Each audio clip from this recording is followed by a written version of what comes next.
찬송가 221장입니다. 221장을 우리 함께 찬송하겠습니다. 221장. 주 믿는 형제들 사랑의 사귐은 천국의 교제 같으니 참 좋은 친교라. 하나님 보좌 다 기도드리니 우리의 믿음 소망이 주 안에 하나라. 피차의 슬픔과 수고를 나누고 늘 동고동락하면서 또 참 사랑 나누네. 또 이별할 때에 맘 비록 슬퍼도 주 안에 교제하면서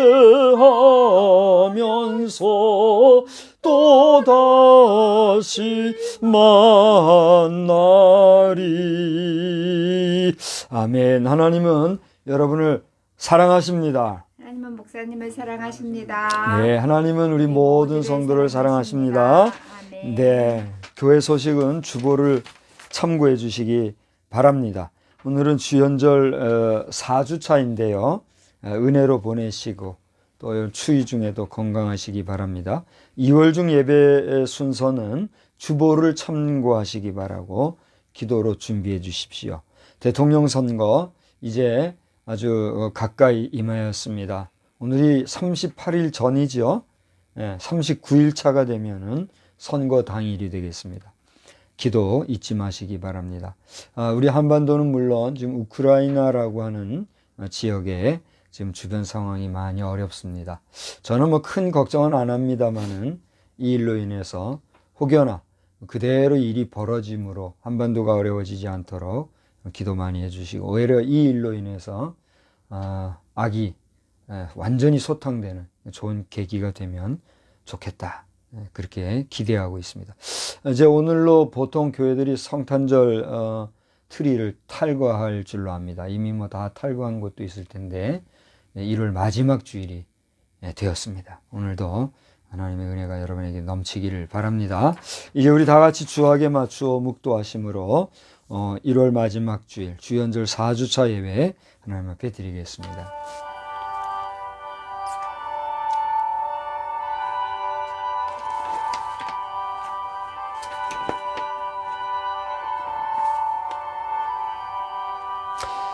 믿음의 주요 또 온전케 하시는 이인 예수를 바라보자.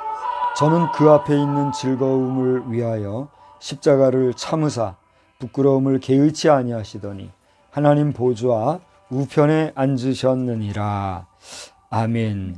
전능하신 하나님 아버지, 2022년도 새해가 들어온지로 1월달이 지나는 가운데 오늘 그 1월의 마지막 주일 예배로 주님 앞에 모였습니다.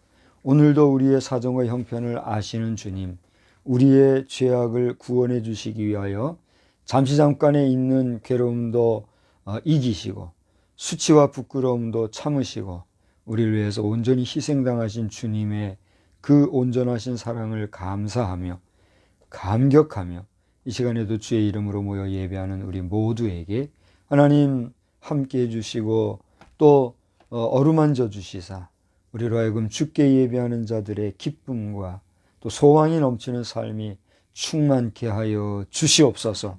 원근각처에 모여 주님의 전으로 모여 예배드리는 많은 성도들과 또 저들을 위하여 주의 이름으로 예배를 이끌어가는 모든 주의 세우신 사자들 한 사람 한 사람 위에 성령으로 충만케 하여 주시옵소서. 나라의 안위와 안보를 지키기 위해서 수고하는 모든 일선 장병, 또 군인, 경찰, 또 공무원들, 특수요원들에 이르기까지 모두가 하나님 앞에서 온전한 하루가 되기를 소원하옵고 예수 그리스도의 이름으로 기원하옵나이다. 아멘. 다 같이 자리에서 일어나셔서 찬송가 5장을 함께 부르시겠습니다.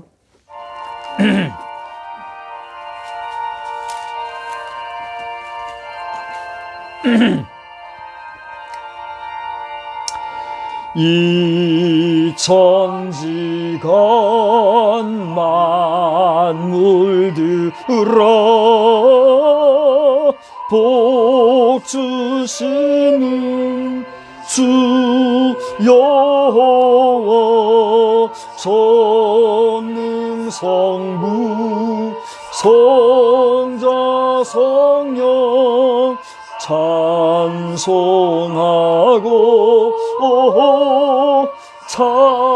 찬송하세.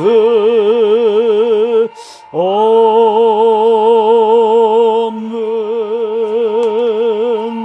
성시교독은 5번에 있는 시편 8편의 말씀입니다. 성시교독 5번 시편 8편. 여호와여 우리 주여, 주의 이름이 온 땅에 어찌 그리 아름다운지요. 주의 영광이 하늘을 덮었나이다. 주의 대적으로 말미암아 어린아이들과 젖먹이들의 입으로 권능을 세우시며 이는 원수들과 보복자들을 잠잠하게 하려 하심이니이다. 주의 손가락으로 만드신 주의 하늘과 내가 보니 사람이 무엇이건대 주께서 그를 생각하시며 인자가 무엇이기에 주께서 그를 돌보시나이까. 그를 하나님보다 조금 못하게 하시고 영화와 존귀로 간을 씌우셨나이다. 주의 손으로 만드신 것을 다스리게 하시고 만물을 그의 발 아래에 두셨으니 곧 모든 소와 양과 들짐승이며 공중의 새와 바다의 물고기와 바닷길에 다니는 것이니이다. 여호와 우리 주여, 주의 이름이 온 땅에 어찌 그리 아름다운지요. 전능하사 천지를 만드신 하나님 아버지를 내가 믿사오며 그 외아들 우리 주 예수 그리스도를 믿사오니 이는 성령으로 잉태하사 동정녀 마리아에게 나시고 본디오 빌라도에게 고난을 받으사 십자가에 못 박혀 죽으시고 장사한 지 사흘 만에 죽은 자 가운데서 다시 살아나시며 하늘에 오르사 전능하신 하나님 우편에 앉아 계시다가 저리로서 사한 자와 죽은 자를 심판하러 오시리라. 성령을 믿사오며 거룩한 공회와 성도가 서로 교통하는 것과 죄를 사하여 주시는 것과 몸이 다시 사는 것과 영원히 사는 것을 믿사옵나이다. 아멘. 자리에 앉으셔서 찬송가 431장 부르신 후에 박상민 성도님 기도해 주시겠습니다. 431장. 주 안에 기쁨 있네 주 안에 살자 주 안에 평안 있네 주 안에 살자 불안이 연기처럼 스며들어도 주 안에 사는 마음 기쁨 넘치네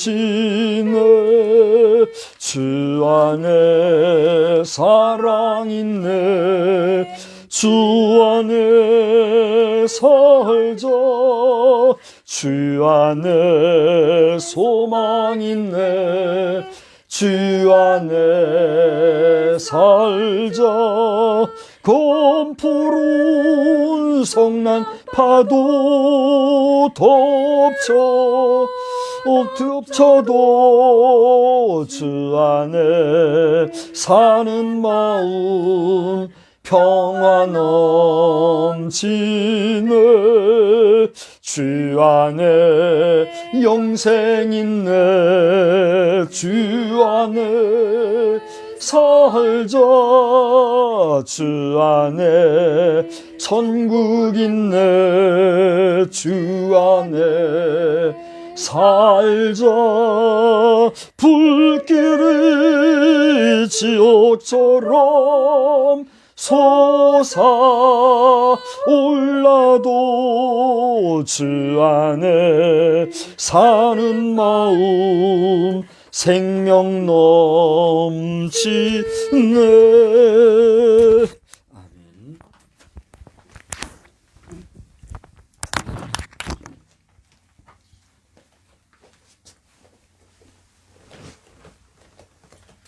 기도드리시겠습니다. 하나님 아버지 감사합니다. 올해 이제 설 연휴 다가오고 이렇게 예배할 수 있는 시간 주셔서 감사합니다. 오늘 말씀 증거하시는 목사님 말씀 중에도 하나님의 힘이 더 와서 은혜 받을 수 있는 시간 될 수 있게 해주세요. 예수님 이름으로 기도드렸습니다. 아멘.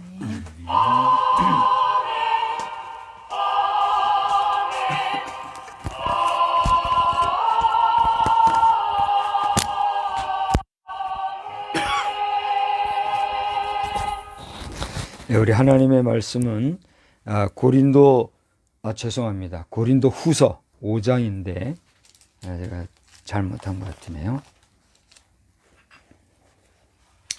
고린도 후서 제5장 16절로 21절까지를 보겠습니다. 고린도 후서 제5장 16절로 21절 마지막 절까지. 네. 그러므로 우리가 이제부터는 어떤 사람도 육신을 따라 알지 아니하노라. 비록 우리가 그리스도 육신을 따라 알았으나 이제부터는 그같이 알지 아니하노라. 그런즉 누구든지 그리스도 안에 있으면 새로운 피조물이라. 이전 것은 지나갔으니 보라, 새 것이 되었도다. 모든 것이 하나님께로서 났으며 그가 그리스도로 말미암아 우리를 자기와 화목하게 하시고 또 우리에게 화목하게 하는 직분을 주셨으니 곧 하나님께서 그리스도 안에 계시사 세상을 자기와 화목하게 하시며 그들의 죄를 그들에게 돌리지 아니하시고 화목하게 하는 말씀을 우리에게 부탁하셨느니라. 그러므로 우리가 그리스도를 대신하여 사신이 되어 하나님이 우리를 통하여 너희를 권면하시는 것 같이 그리스도를 대신하여 간청하노니 너희는 하나님과 화목하라. 다 같이 봅시다. 하나님이 죄를 알지도 못하신 이를 우리를 대신하여 죄로 삼으신 것은 우리로 하여금 그 안에서 하나님의 의가 되게 하려 하심이라. 아멘. 우리 찬송가 40장 우리 1절 한 절만 부르시면서 봉헌의 시간을 갖겠습니다. 찬송가 40장 1절입니다. 찬송으로 보답할 수 없는 큰 사랑, 주님께 영광, 할렐루야.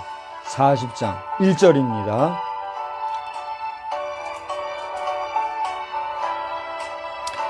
찬송으로 보답할 수 없는 큰 사랑, 주님께 영광 할렐루야. 형제 자매 모두 함께 모여 찬송해. 주님께 영광 할렐루야.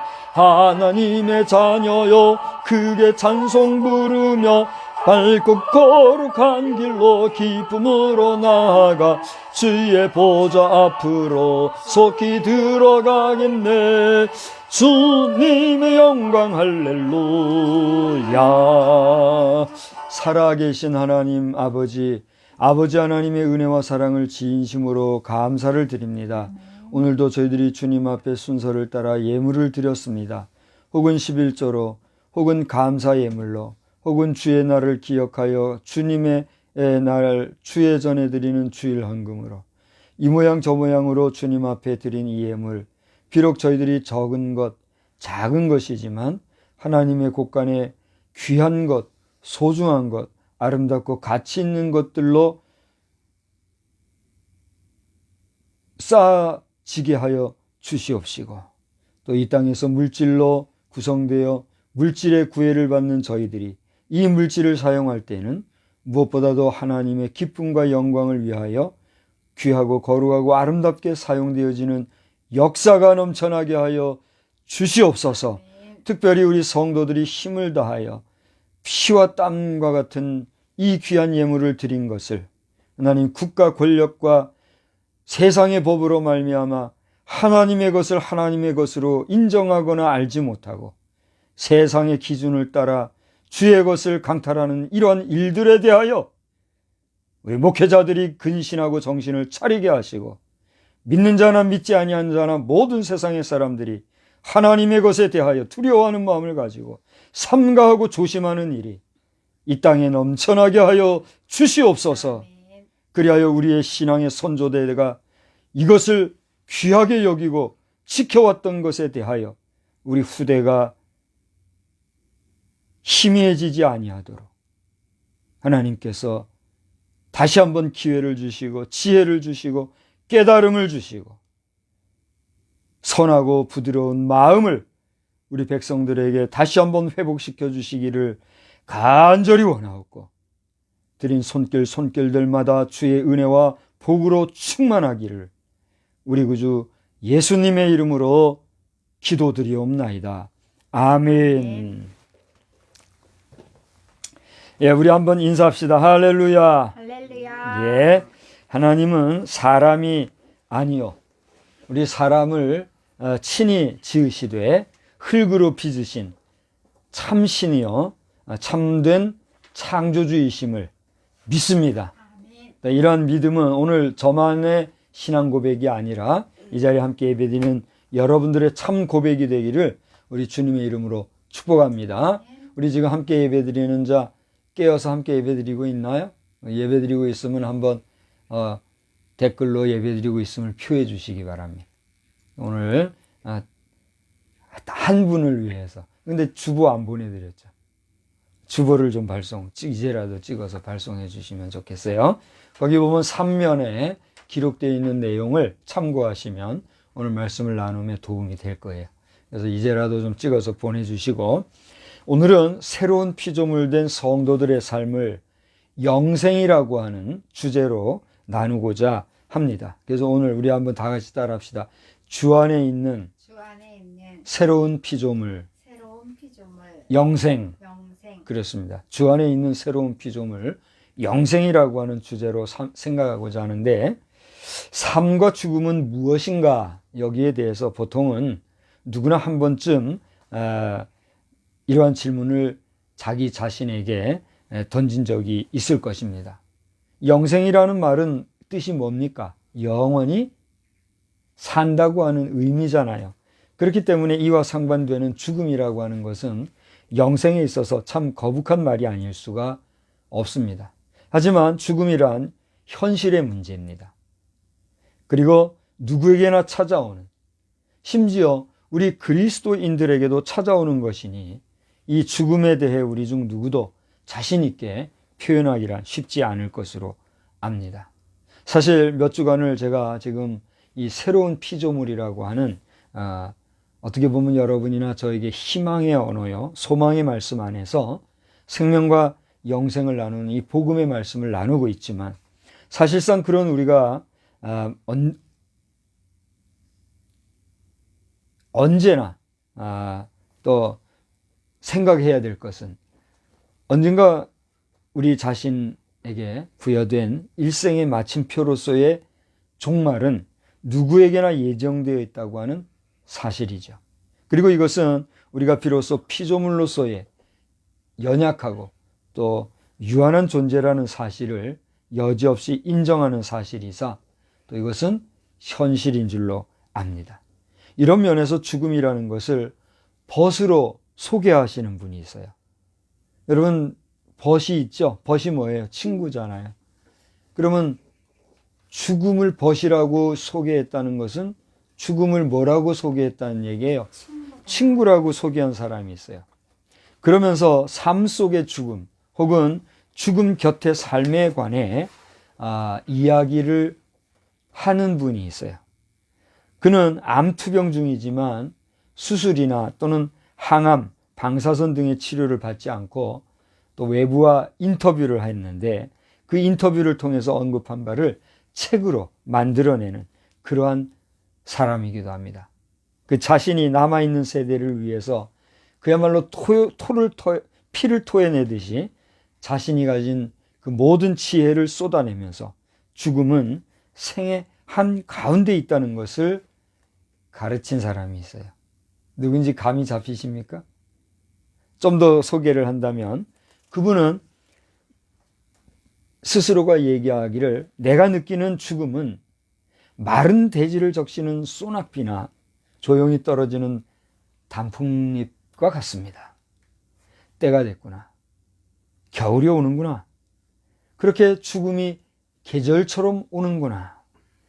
그러니 내가 받았던 그 빛나는 선물을 나는 돌려주려고 합니다. 그런 얘기를 하는 거예요. 그러면서 그 자신은 죽는다고 하지 아니하고 돌아간다고 표현하면서 애초에 있던 자리로 나는 돌아갑니다. 그렇게 표현하기도 했습니다. 그런가 하면 아주 중요한 얘기인데 종교가 있든 없든 죽음의 과정에서 신의 기프트, 저는 이제 이 부분이 마음에 안 들어요. 이건 이제 저자가 그렇게 한 얘기겠지만 하나님의 선물이라는 얘기죠. 하나님의 선물을 신의 기프트라 이렇게 표현했는데 이 신의 기프트를 알고 죽는 사람과 모르고 죽는 사람은 천지 차이예요. 그렇게 얘기하신 분이 있어요. 혹시 누군지 감이 잡히는 분이 있어요? 여러분 아마 이어령이라고 하는 이어자령자 이어령이라고 하는 분을 잘 아실 겁니다. 그분은 여러분들도 잘 아시겠지만 교수요, 또 문학자요, 또 초대, 우리 대한민국 문교부라고 하는, 지금은 뭐라고 그러죠? 교육부가 아니고 뭐라고 그러죠? 하도 이놈의 저 기관이 자꾸 바뀌니까 그거 익히기도 복잡해요. 네. 교육청이 아니지. 교육과학기술부인가요? 네, 또 그렇게 바뀌었는데 우리나라는 문교부라고 하는 그런 국가 기관으로 있을 때 초대 문교부 장관도 지낸 그런 분이죠. 이분에 대하여서 제가 소개하게 된 것을 감사하게 생각합니다. 어쨌든 이 이어령 교수님은 말씀드린 대로 우리 현대 한국사의 지성이지만 그분이 70세가 되기까지는 무신론자였다고 그래요. 그런데 그의 따님이 이제 아버지 앞서 하나님의 부르심을 받는 그런 모습을 보면서 죽음을 생각하게 되고 또 어느 순간에 복음을 영접하게 돼서 70세가 넘은 연세, 그것도 장관 출신, 문학가요, 또 교수인 신분을 다 뒤로 내팽개치고 조용히 머리 숙여 무릎을 꿇고 세례를 받고 그리스도인이 되었다라고 하는 사실입니다. 할렐루야. 얼마나 감사한지 몰라요. 저는 수년 전에 그분이 네이버 지식인이라고 하는 데서 로봇 기술을 이용해서 영생할 마음이 있느냐 하는 그런 질문이 올라왔길래 제가 답을 하면서 그것도 좋겠지만 그리 한다 하여도 인생은 뭐예요? 종말이 있기 때문에 그것에 연연하지 말고 영원한 하늘에 소망을 두고 삽시다. 이런 얘기로 내가 답변을 한 적이 있어요. 오늘 설교를 위해서 찾아봤더니 어디 가고 잘 안 보이던데, 그러나 그 일이 있은 이후에 그분이 이렇게 영접을 하게 되었고, 저는 또 그분을 직접 우리 연세대학교에서 목회자 그 미래 포럼이 있잖아요. 그 포럼에 강사로 오신 그 현장에서 그분의 눈을 보고 그분의 모습을 보면서 그의 간증과 같은 그런 이야기를 친히 들었던 경험이 제가 있어요. 얼마나 감사한지 알 수가 없어요. 그분이 하나님의 부르심을 받기 전에 제가 그분을 다시 만나지 못한다 할지라도 우리는 영으로 하나님의 자녀요 백성이요 또 하나님의 신실한 성도로서 하나님을 아버지로 고백하는 가족으로 이제 우리는 영원히 영존할 존재들인 줄 믿습니다. 예, 그래서 이러한 이어령 교수님이 죽음이 생의 한가운데 있다라고 하는 이 고백함으로 이제 그는 그의 그 신앙관, 인생관, 종말관, 또 죽음에 대한 문제에 대해서 그게 정말 초연한 모습으로 이야기한 것을 볼 수가 있어요. 그분에 대하여서 이제 직격 인터뷰를 한 사람이 김지수라고 하는 기자라고 그래요. 저는 뭐 그분을 모르지만 그는 이제 조선비즈에서 문화 전문 기자인데 그분을 인터뷰한 그 내용을 책으로 엮어서 이어령의 마지막 수업이라고 하는, 오늘 제가 그분의 책 선전을 하려고 얘기를 하는 건 아니고 이어령의 마지막 수업, 그분의 그 책 이후에 그분과 관계된 책이 또 나올지는 모르겠지만 그의 이런 정말 귀한 인터뷰 기사가 책으로 발간돼서 나온 것. 이게 작년도 몇 월 달인지 모르겠는데 10월 달인가 봐요. 작년도 10월 달에 출판이 됐다고 그래요.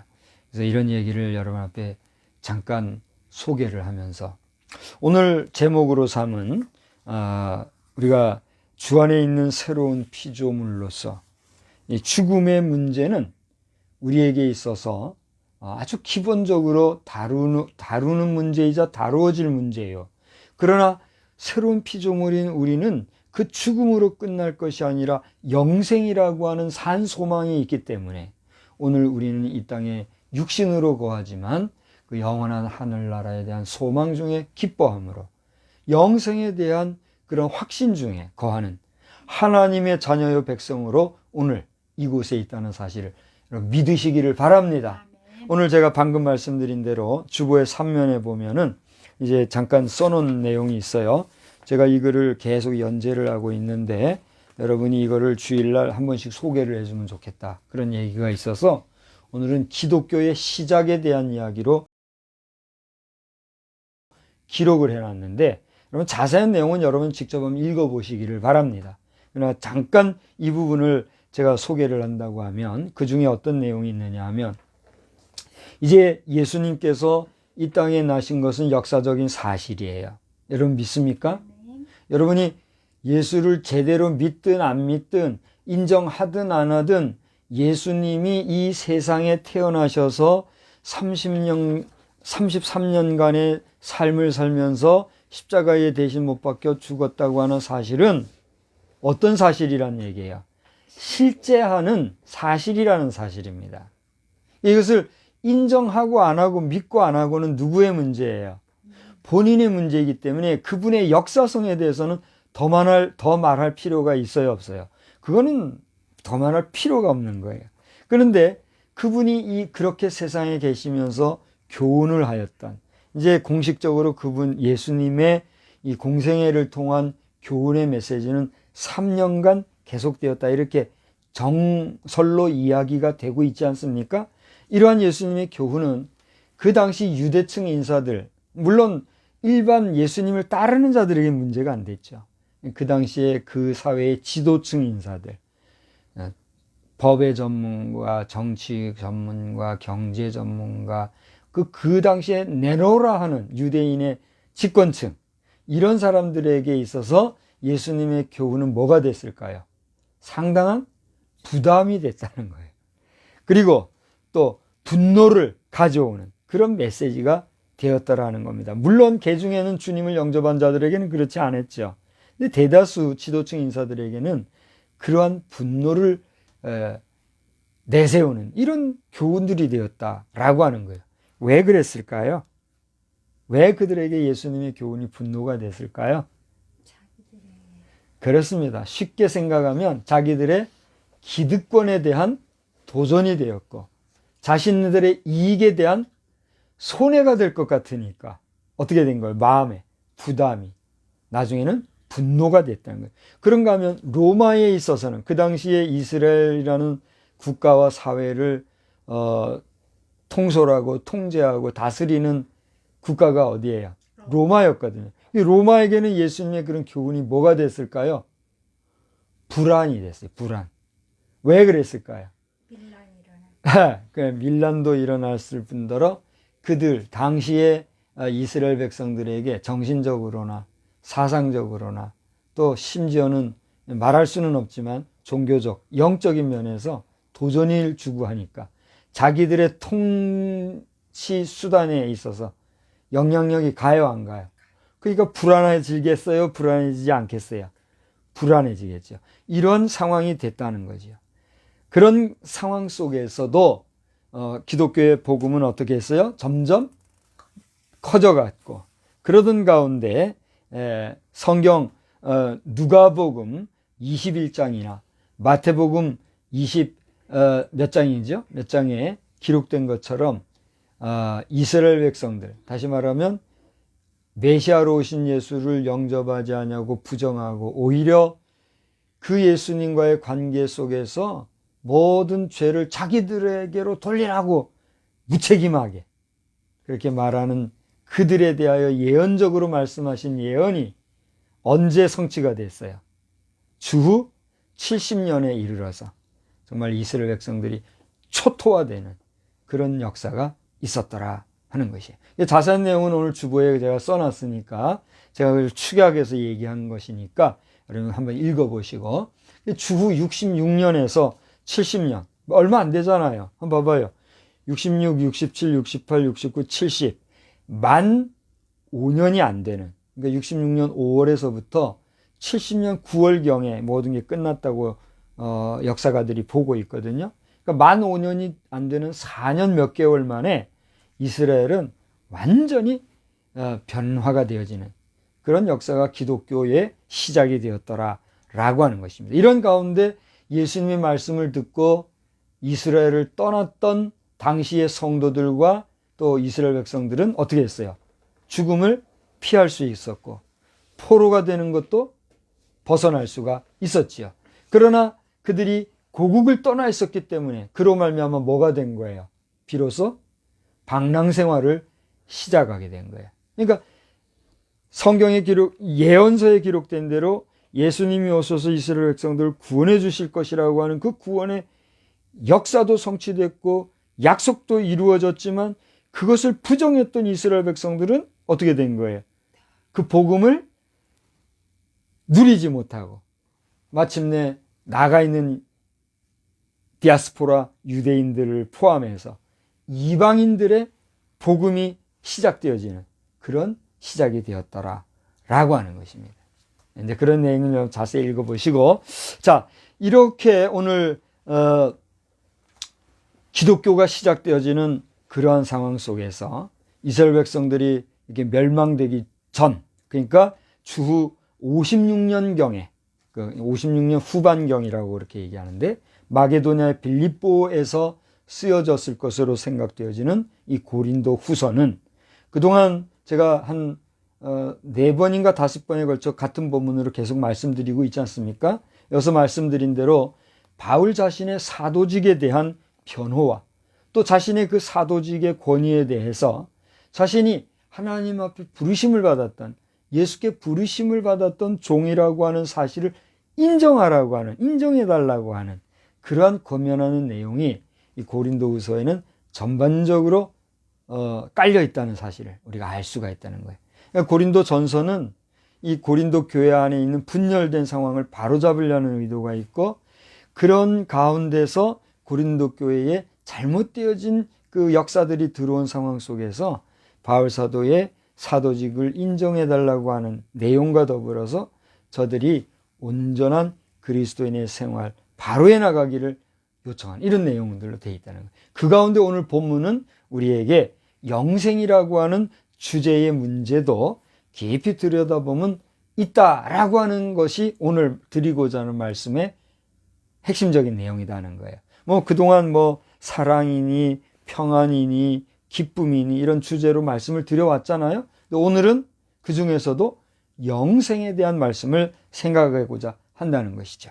그래서 앞서 말씀드린 것대로 이어령 교수님이 생애 한가운데서 있는 그런 죽음이라고 하는 그런 죽음론을 통해서 여러 가지를 언급하신 가운데 또 한 가지 얘기한 게 있는데, 작자는 죽어도 죽지 않고 그 글로 인해 영원히 산다고 하는 표현을 한 것을 볼 수가 있어요.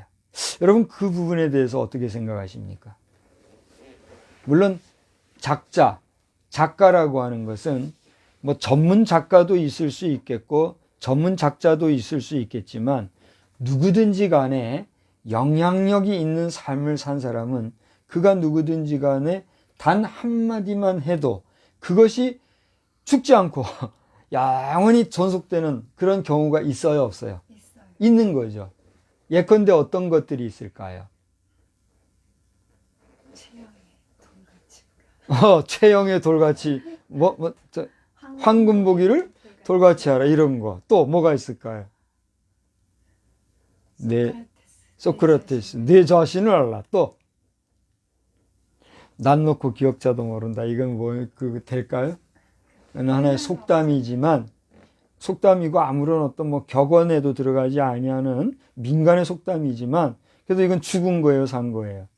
살아있기 때문에 보이지 아니하지만 우리 사람들의 입에 오르내리고 있잖아요.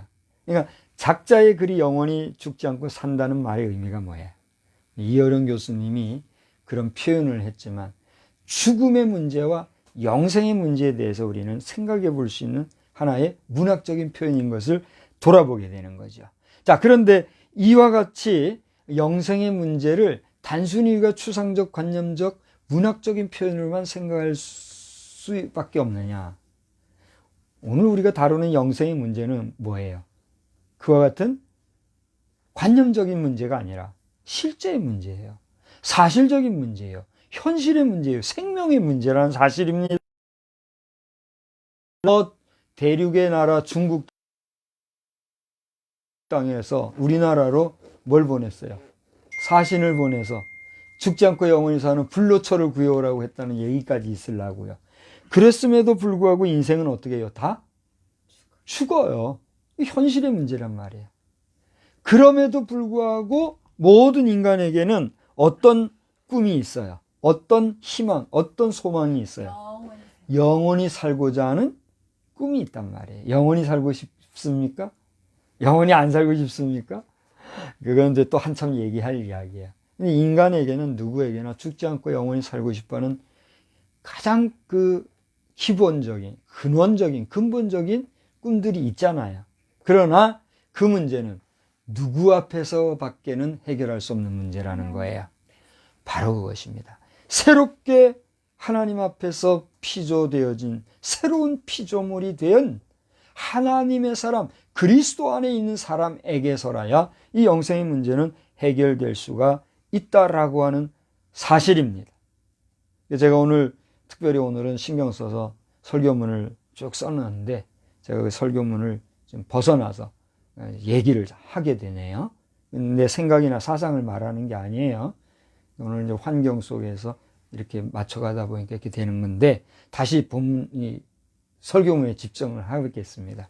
자, 여러분 15절을 한번 보세요. 주님의 죽으심은 모든 사람을 어떻게 하는 죽으심이요? 대신하신 죽으심이다 그랬습니다. 그 모든 사람은 어떤 사람일까요? 일반적인 모든 사람을 포함해서 그리스도를 영접한 사람, 모든 사람을 얘기하는 거겠죠.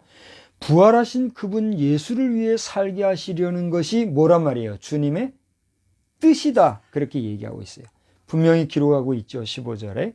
이에 대한 바울 사도의 깨달음은 주종관계로서의 예수님과 우리가 아니라 그 부활하신 그리스도, 다시 말하면 창조주로서의 그리스도 안에 있는 우리는 비로소 창조주와 피조물로서의 관계 회복된 자들로서의 영생의 관계가 형성된다는 사실을 묵시적으로 주창하고 있다는 사실입니다.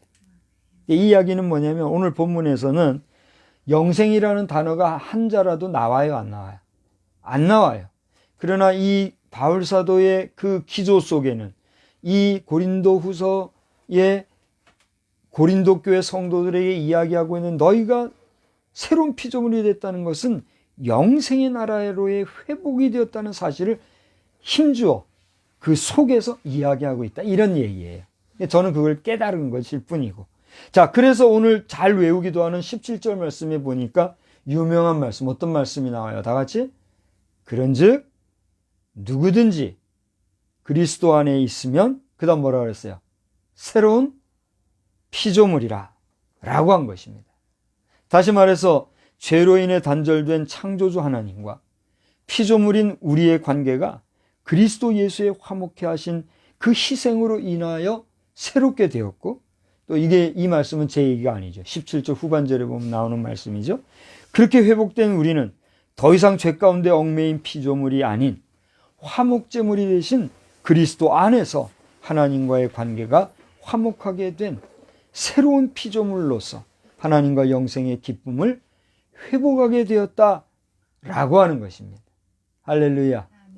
너무 어렵게 이게 여러분이 들린다면 쉽게 생각을 해요. 우리가 하나님과의 관계가 깨어져서 화목이 잃어버려졌지만 그리스도께서 하나님과 우리 사이를 화목해 해주신 그것으로 말미암아 다시 우리는 하나님과 어떻게 됐다는 거예요? 화목하게 되었다, 이런 얘기를 합니다. 그렇게 바울은 계속해서 새로운 피조물로서의 우리가 하나님과의 화목한 관계가 잘 유지되기를 간청하는 그런 내용을 20절에서 쓰고 있는 거예요. 그래서 우리로 하여금 그리스도 안에서 하나님의 의가 되게 하시는 것이 하나님의 뭐다?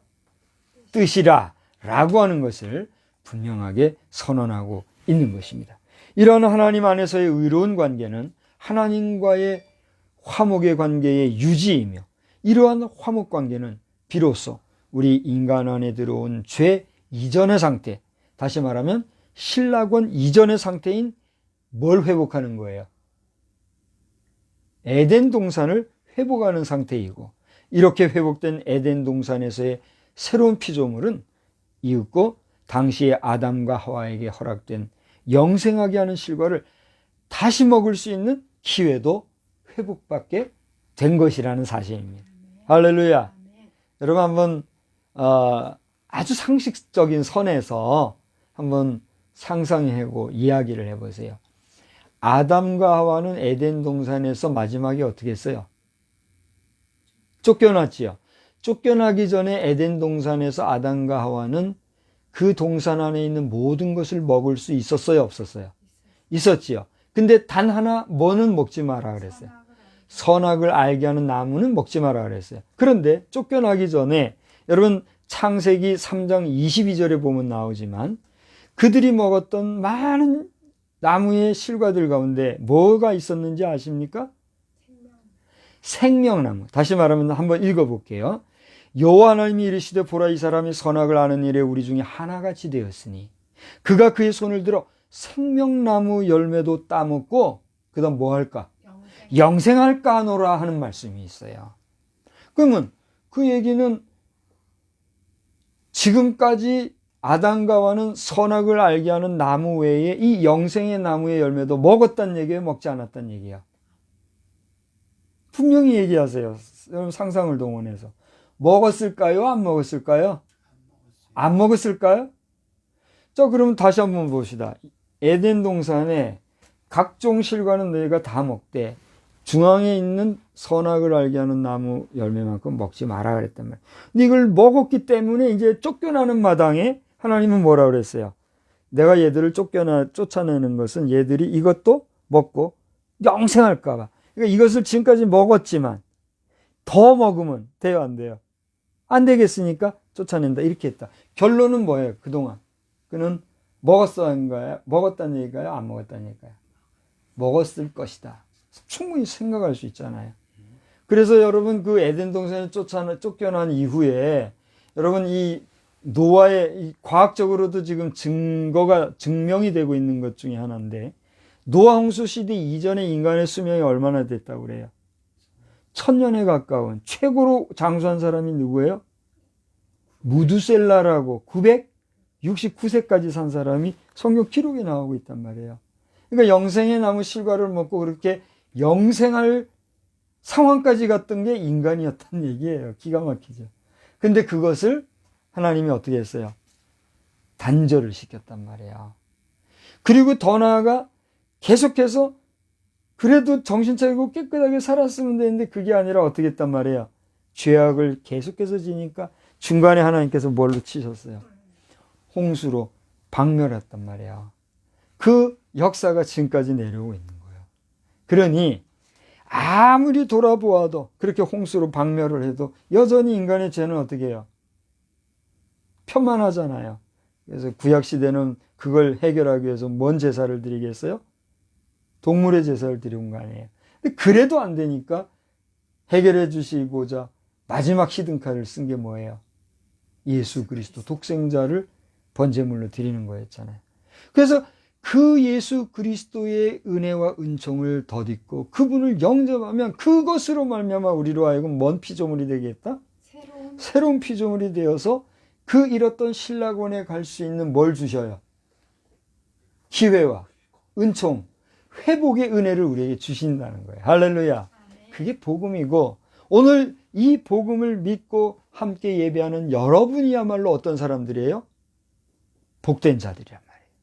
근데 그런 근본적이고 근원적인 거는 생각하지 아니하고 이 예배의 자리에서 이익의 수단을 찾고 자신의 어떤 이득이 되는 것만 찾고 내가 이 안에 있으면 모든 것이 해결될 줄 알고 하나님과는 상관없이 종교적인 의식과 종교적인 행위로만 이 자리에 있다고 하면 대단히 미안한 얘기지만 그는 새로운 피조물로서의 회복이 된 자일까요? 되지 않은 자일까요?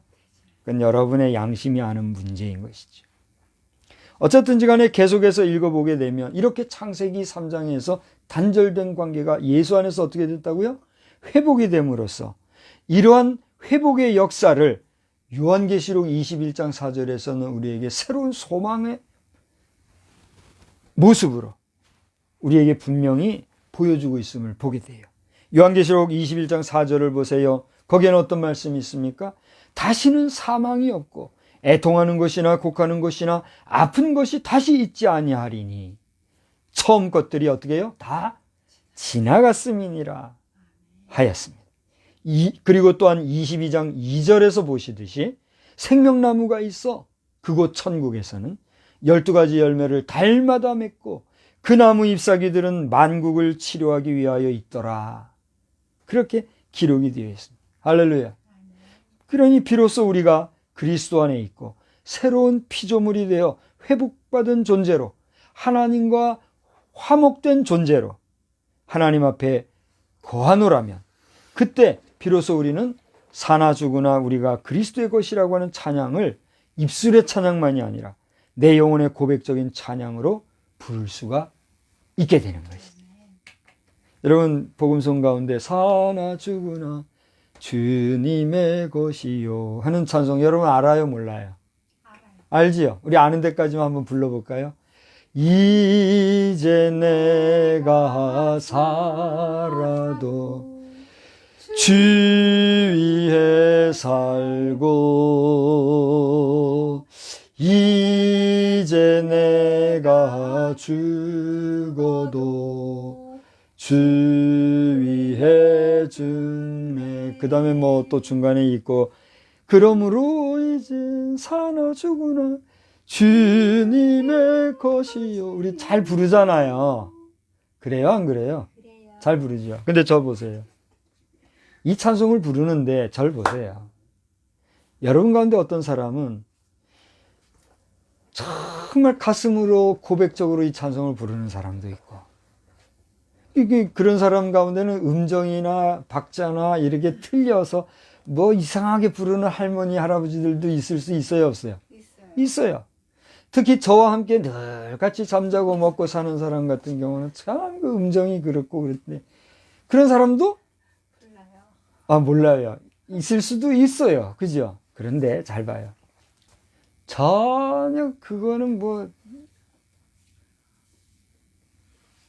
깨달음도 없고 체험도 없고 그 의미도 가치도 모른 채 정말 구성지게 아름답게 많은 사람들이 이럴 때 가슴을 촉촉히 적시는 엄청난 아름다운 멜로디로 노래 부를 수 있는 경우가 있을 수 있어요? 없어요? 있지요. 그거 어떻게 우리가 해석해야 될까요? 하나님은 이 양자를 놓고 볼 때 참과 거짓을 아실까요? 모르실까요? 우리 인간은 몰라가지고 그냥 입 배 벌리고 와 하고 그냥 참 박수치고 환호하고 할 수 있을지 몰라도 이 고백이 정말 새로운 피조물로 거듭난 자의 기도요, 고백이요, 찬양이냐? 아니면 입에 침도 바르지 아니하고 하는 거짓말의 노래냐 하는 것을 언제 우리가 알 수 있을까요? 이제 말씀을 마치고자 합니다. 얼마 후 우리는 이어령 교수님의 부흥 소식을 들을지도 모릅니다. 저는 아직 이어령 교수님 부흥 소식을 듣지 못했어요. 그렇다고 돌아가시라고 내가 얘기하는 게 아니라 우리가 일반적으로 상식적으로 순리적으로 보면 얼마 안 있으면 우리는 그분의 부흥 소식을 듣지 않겠습니까? 최근에 그 사진을 보니까 그분이 풍채가 좋고 얼굴도 후덕해졌는데 많이 이렇게 저기 됐어요. 우리 마지막 가는 모습이 그렇잖아요. 그런 걸 보면서 제가 마음이 많이 어려운데, 그래도 혹시나 이어령 교수님이 이 영상을 보시면 힘내시고, 비록 면대면에서 또다시 우리가 못 만날지는 모르지만 하나님이 교수님과 함께 하시기를 주의 이름으로 간절히 축원합니다. 아무튼 그러한 소식은 그분의 생의 종말이기도 하지만 그것은 사실 영생의 소망 중에 새하늘과 새 땅으로의 입성이요, 그 영생이 시작되는 새로운 영의 새로운 시작의 날이 될 것입니다. 바라기는 그분만이 아니라 그리스도 예수 안에서 우리 각자도 새로운 피조물들로서 영생의 소망 중 늘 승리하며 살아가시는 그런 복된 삶의 여정으로 충만하시기를 주님의 이름으로 축원합니다. 아멘. 축원합니다. 아멘. 기도합시다. 하나님 아버지, 오늘은 같은 본문의 말씀을 통하여 바울 사도가 영생이라고 하는 표현은 하지 않았으나 영생의 나라, 소망의 나라, 생명의 나라를 소개하기 위하여 새로운 피조물이 된 우리 그리스도인의 삶이 하나님과의 화목 속에서 영원히 아름답게 이루어지기를 소망하는 그러한 내용을 다시 한번 생각하게 되었습니다. 오늘 이 땅에 거하면서 주의 이름으로 먹고 마시고 배불리는 이런 일보다 정말 주의 이름으로 감사하며 감격하며 또 다른 생명을 위하여 주의 복음을 전하기 위하여 최선을 다하는 우리의 삶이 되게 하여 주시옵소서. 영생이 주께 있사오니 우리가 누구를 조치리이까? 주여, 우리의 마음 중심에, 우리의 삶 중심에, 우리의 영혼의 깊은 곳에 주의 성령으로 늘 함께하여 주옵소서. 예수님의 이름으로 기도드리옵나이다. 아멘. 우리 찬송가 다 같이 자리에서 일어나셔서 87장을 부르시겠습니다.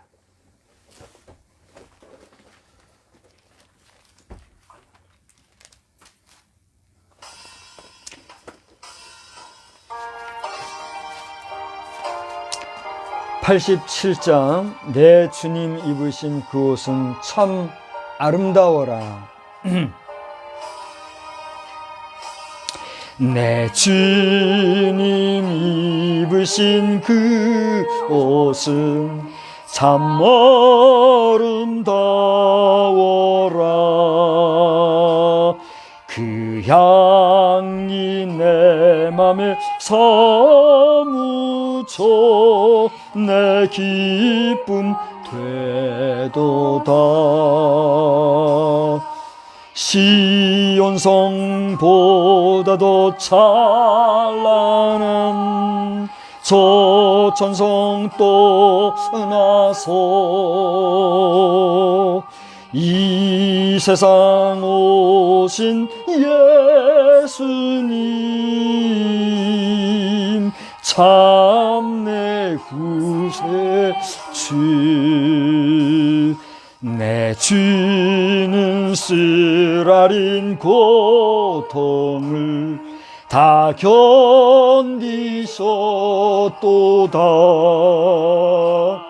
주지신 십자가 대할 때 나 눈물 흘리네. 시온성보다도 찬란한 저 천성 떠나서 이 세상 오신 예수님 참내 구세주 내 주님 입으신 귀한 옷 나 만져보았네 내 발이 죄악에 빠질 때 주 나를 붙드네 시온성보다도 찬란한 저 천성 떠나서 이 세상 오신 예수님 참내 구세주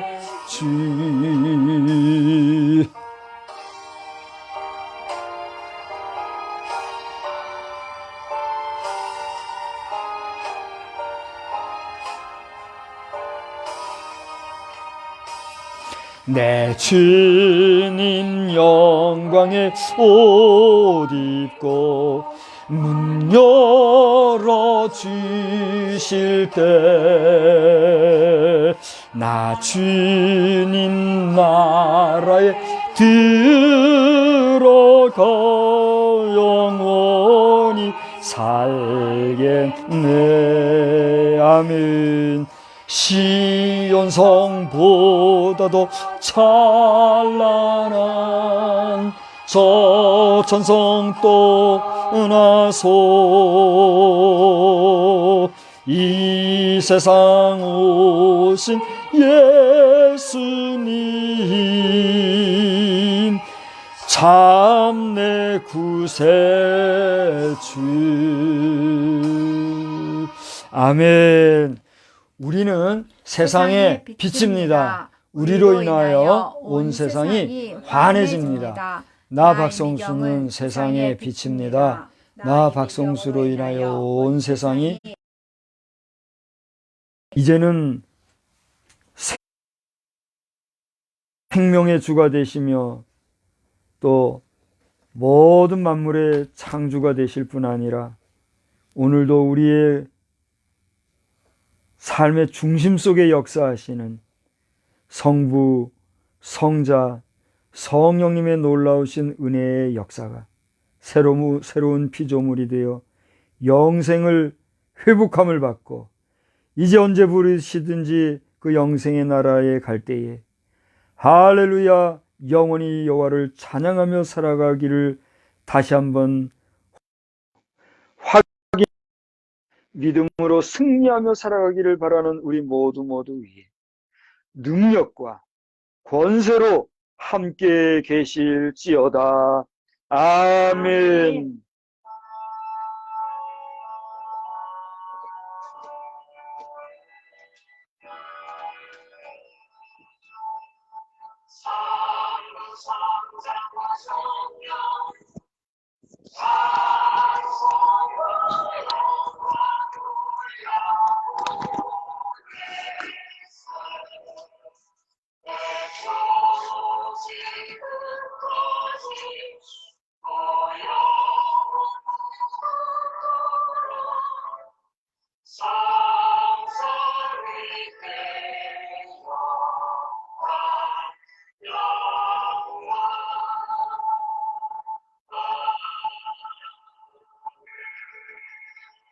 하나님께